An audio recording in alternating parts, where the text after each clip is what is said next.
Olá, como estão todos? Mais uma vez estamos juntos aqui no nosso canal de fé para tratarmos da maravilhosa Palavra de Deus. Dessa vez eu preparei uma mensagem que se dividirá em 3 tópicos e nesse primeiro vídeo eu quero falar sobre pessoas que nunca sabem o que está acontecendo. Eu usarei como base alguns textos. O primeiro deles está em Mateus 26, a partir do versículo 31, que diz assim: Então Jesus lhes revelou: Ainda esta noite todos vós me abandonareis, pois assim está escrito: Ferirei o pastor e as ovelhas do rebanho serão afugentadas. Todavia, depois de ressuscitar, seguirei adiante de vós rumo a Galileia. Respondeu-lhe Pedro: Ainda que venhas a ser motivo de escândalo para todos, eu jamais te abandonarei.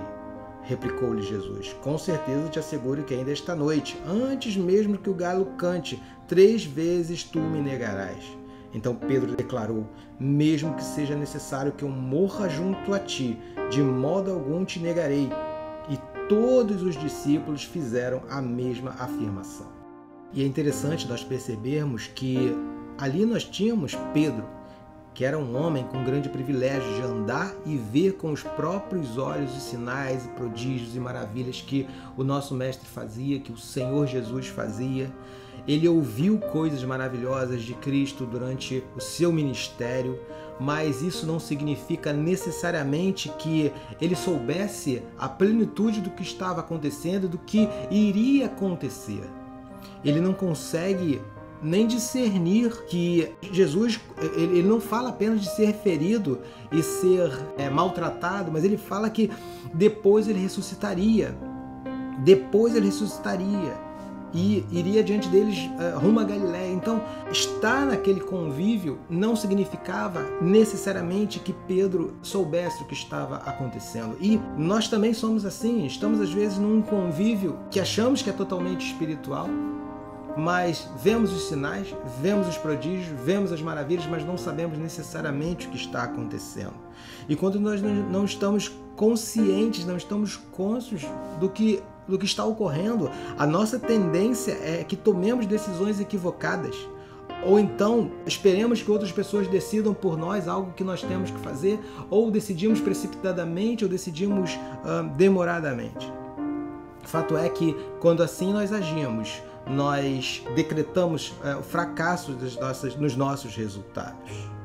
É como um aluno que tira cola na escola, pois ele sabe que tem alguém que é superior, alguém que estudou, alguém que procura maior entendimento e sabe que aquela pessoa vai tirar uma nota maior, então ele fica tirando cola, ou seja, ele vê os sinais daquele que é maior, daquele que é melhor, mas ele mesmo não entende o que está acontecendo, porque ele simplesmente corta e cola, ele simplesmente copia.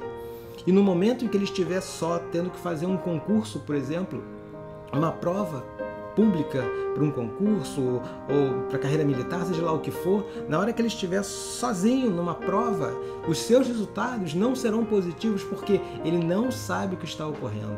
Quando as questões vierem, ele não saberá responder, ou vai chutar e uma vez ou outra vai conseguir acertar, mas de modo geral a tendência é que o seu resultado seja um fracasso, porque ele não se dedicou a conhecer e saber o que estava ocorrendo. Então, uma pessoa que nunca sabe o que está acontecendo, na realidade, tende a ter dificuldades para enfrentar as tribulações da vida. Tem dificuldade para enfrentar a tribulação de um casamento, por exemplo, as dificuldades que todo casamento tem, que são superadas quando se sabe o que está acontecendo, quando os cônjuges se conhecem. Sabe, há muitos pais que estão desesperados porque veem seus filhos deprimidos, tristes, quietos no canto e enchem os seus filhos de luxo, pagando tênis e roupas e jogos caríssimos, dando essa liberdade para os seus filhos, porque não sabe o que está acontecendo no coração daquele jovem, daquela criança, daquele adolescente. E acham que enchê-los de luxo e fazer com que o seu nível de objetos pessoais, que ostente, traga ostentação para o seu filho, vai suprir as necessidades verdadeiras da sua vida, porque são pais que não sabem o que está acontecendo. Então, de modo geral, quando nós agimos assim, nós vamos criar filhos que, no primeiro não, quando quiser namorar alguma menina ou um menino, no primeiro não, vão achar que é o fim da sua vida. Ou quando tirarem a sua habilitação e estiverem dirigindo e o guarda pedir para ver, o seu documento, vão achar que é uma arbitrariedade, que é uma afronta, que isso não pode ser feito. Então, quando nós não sabemos o que está acontecendo, nós geramos problemas para a nossa vida, geramos problemas para a vida de terceiros. E é muito bacana quando nós lemos esse texto, né? Porque Jesus, como Senhor e conhecedor do que havia no coração de Pedro, ele fala que, de verdade, nessa noite, antes mesmo que o galo cante, você vai me negar 3 vezes. Porque Deus sabe quando nós sabemos o que está acontecendo. E Deus sabe quando nós não sabemos o que está acontecendo. E foi o caso do Pedro. E aí, qual é a nossa posição nesse momento? Como nós devemos nos mover diante do Senhor numa situação como essa? De que forma isso deve ser feito? É buscando, é orando, é lendo a palavra, é crendo na palavra, porque nós vivemos momentos em que a própria palavra tem sido desmentida e duvidada por pessoas que se dizem cristãs. As pessoas têm se agarrado a doutrinas, filosofias e ideologias que se chocam de frente com a palavra de Deus, e essas pessoas se dizem cristãs e estão arrebanhando pessoas e pessoas e pessoas. Então, qual é a postura? Primeiro, é estar inserido completamente na vontade do Pai, buscando as coisas do alto, buscando as coisas que não perecem, aquilo que os ladrões não roubam nem minam, aquilo que a ferrugem não destrói, não corrói. E é isso que tem que ser feito. É sairmos do campo de acharmos que sabemos tudo e entrarmos no lugar de que o Espírito Santo nos revela tudo, mas para isso ele precisa estar ativo em nós. Não devemos extinguir o Espírito, não devemos entristecer o Espírito. E nas outras mensagens nós vamos falar um pouco mais, nos outros 2 temas, um pouco mais sobre essas questões de envolvimento e deixar o Espírito Santo fluir, porque no último tópico nós vamos ver algo grandioso através da vida de Pedro, justamente por ele permitir que o Espírito Santo se movesse na sua vida. E o meu convite é: deixe o Espírito Santo se mover no seu coração. Quer saber o que está acontecendo?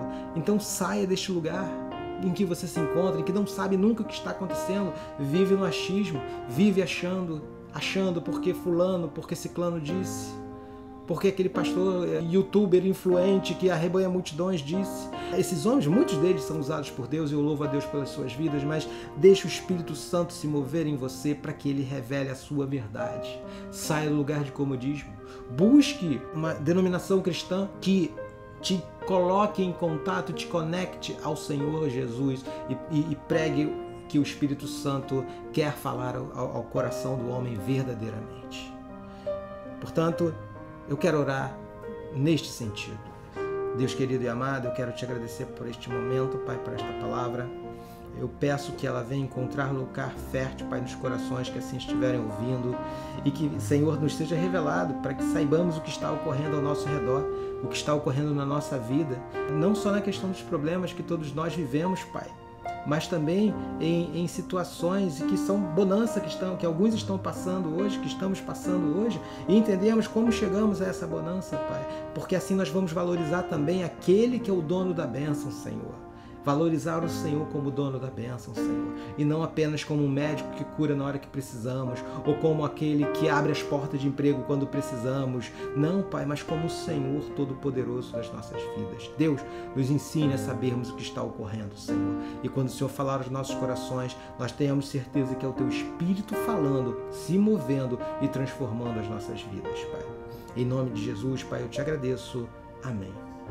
Meus queridos, eu espero profundamente que essa palavra tenha encontrado lugar no seu coração. Se assim foi, eu peço que você comente, que você compartilhe esse vídeo, divulgue o canal, porque a nossa ideia é que o Evangelho seja propagado e pessoas sejam tocadas pelo Espírito Santo de Deus e sejam salvas, e que a sua vida seja completamente tomada pela presença do Espírito Santo, renovando o seu coração. Eu espero te ver numa próxima oportunidade e que Deus te abençoe abundantemente.